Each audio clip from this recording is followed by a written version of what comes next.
Konstruksyon ng Mindanao Railway Project aarangkada na sa 2021.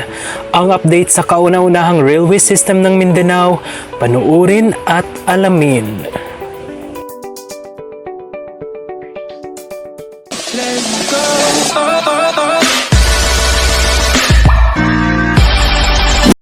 One of the flagship projects under the Build program, the Mindanao Railway Project is a proposed 1,533-kilometer railway network on the island of Mindanao and the first railway system to be constructed outside mainland Luzon. Department of Transportation Secretary Arthur Tugade assured that the long overdue Mindanao Railway Project o MRP will push through despite suffering delays as a result of the COVID-19 pandemic. To support the statement of Secretary Tugade, Head of Mindanao Railways Operations, Assistant Secretary Eymard Eje, disclosed that the project management consultant for the Phase 1 of the Mindanao Railway Project are now in the process of procurement, and the agency is just waiting for the shortlist of the design and build contractor to be submitted by China so they can proceed with the bidding process. Asked why China will have to shortlist the contractors, Assistant Secretary Eje said, since 86% of funding were sourced from China, it is only proper for Chinese officials to evaluate and gauge the design and build contractors' technical and financial capability to finish the project. The design and build contract for the 102 kilometers Mindanao Railway Project Phase 1 Tagum, Davao, Digos segment includes the construction of the following: 74-kilometer at-grade and 26-kilometer elevated standard gauge railway track, 1.1 kilometers long-span steel bridges, embankment and deep cuts of hills with slope protections, 8 stations with twin platforms each except Davao Station with 3 platforms, 2 depots, 1 main depot for heavy maintenance and stabling in Tagum City, and 1 satellite depot for light maintenance in Davao City. 23 units of diesel-electric 2-car train sets, approximately 43-meter long, and provisions for transport-oriented development and intermodal transport terminal. Last November 29, 2020, the National Economic Development Authority approved the change in cost of the MRP Phase 1 Tagum Davao Digos segment from initial 35.9 billion to 81.7 billion pesos, with 70.2 billion or 86% of overall project cost to be shouldered by China's Official Development Assistance Fund. Issuance of notices of taking and offers to buy and acquire rights of ways is still ongoing, with DOTR and Tagum LGU cautioning the public to directly coordinate with them and avoid transacting with unauthorized persons regarding land acquisitions of the Mindanao Railway Project. The construction of the MRP Tagum Davao Digos segment is scheduled to commence in the first quarter of 2021, with partial operations expected by fourth quarter of 2021 and full operations expected by second quarter of 2022. The Department of Transportation said that the 102-kilometer Mindanao Railway Project Tagum Davao Digos segment is expected to reduce travel time from Tagum City to Digos City from 3.5 hours to 1.3 hours once it starts operating in 2022. The MRP-TDD is expected to not only make travel faster but also safer, more convenient, and comfortable for passengers in the said corridor.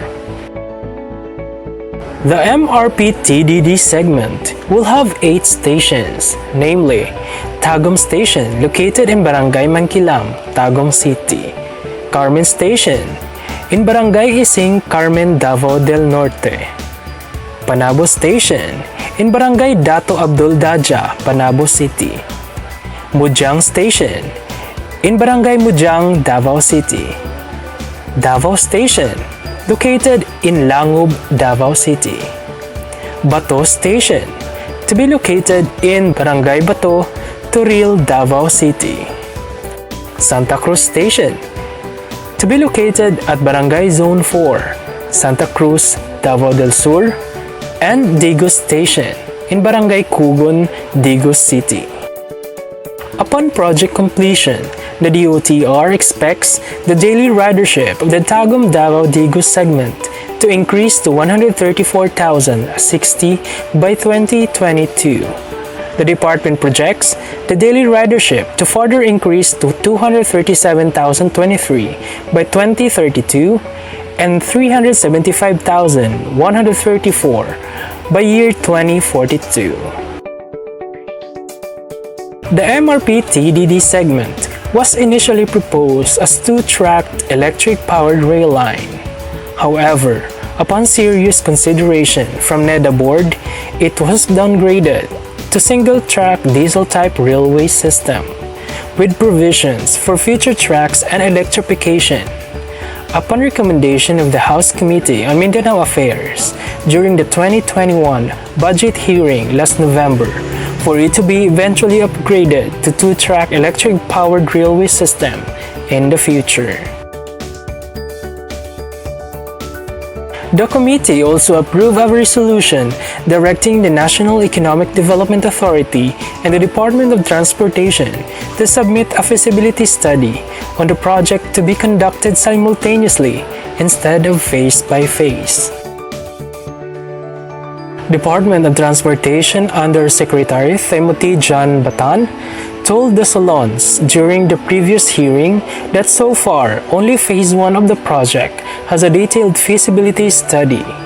A detailed feasibility study, which costs tens of millions of pesos according to Asec Batan, is needed before actual construction can take place.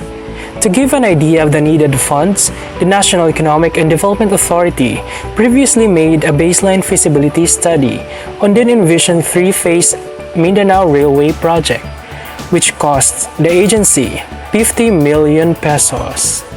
The Department of Transportation said that the initial proposed three-phase Mindanao Railway Project was further subdivided into 10 proposed segments. The said railway segments, which will be built in stages, will connect major cities in Mindanao via circumferential railway and spur lines connecting outlying cities and provinces. The MRP circumferential line, spanning over 800 kilometers and eventually form part of the circular loop, will be built in 5 stages. MRP Phase 1 is the 102-kilometer rail segment which runs from Tagum City towards Davao City and terminating in Digos City. MRP Phase 2 will be a 150-kilometer rail line connecting Digos City, General Santos City, and Marbel. MRP Phase 3 will be a 214-kilometer rail segment connecting Tagum City and Butuan City. MRP Phase 4 will have to be decided, with Davao Bukidnon Cagayan de Oro and Marbel Cabacan Bukidnon Cagayan de Oro as options being considered and total length yet to be determined. And MRP Phase 5 spanning 170 kilometers connecting Butuan City and Cagayan de Oro City.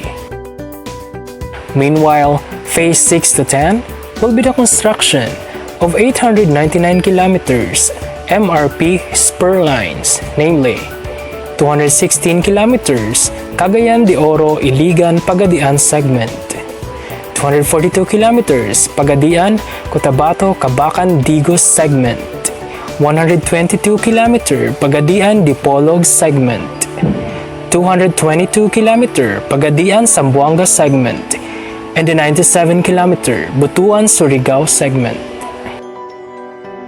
According to DOTR Undersecretary Timothy John Batan, it may take 10 to 15 years or the combined terms of at least 2 Philippine presidents before the whole Mindanao Railway Project gets completed. Plans for an island-wide railway dates back in the 1930s, and the railway was reconsidered in the 1990s. But it is only in 2016, upon the election of the first Mindanaoan Philippine President, Rodrigo Duterte, when Mindanao Railway Project was seriously considered and given priority as one of the flagship projects under the Build program.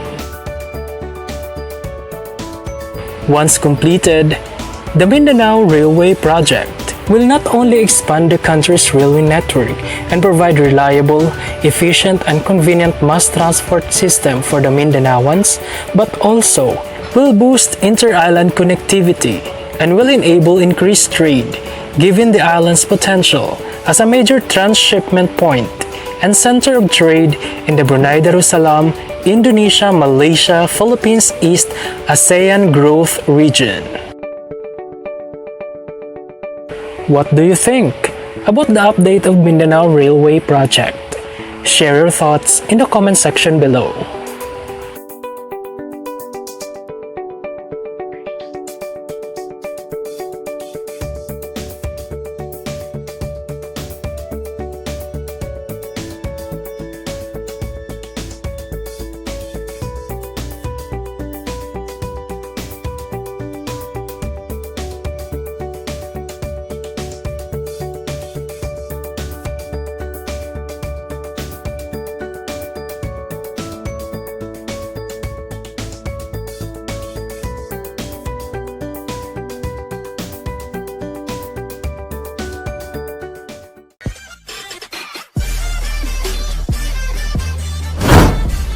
Don't forget to subscribe and ring the bell.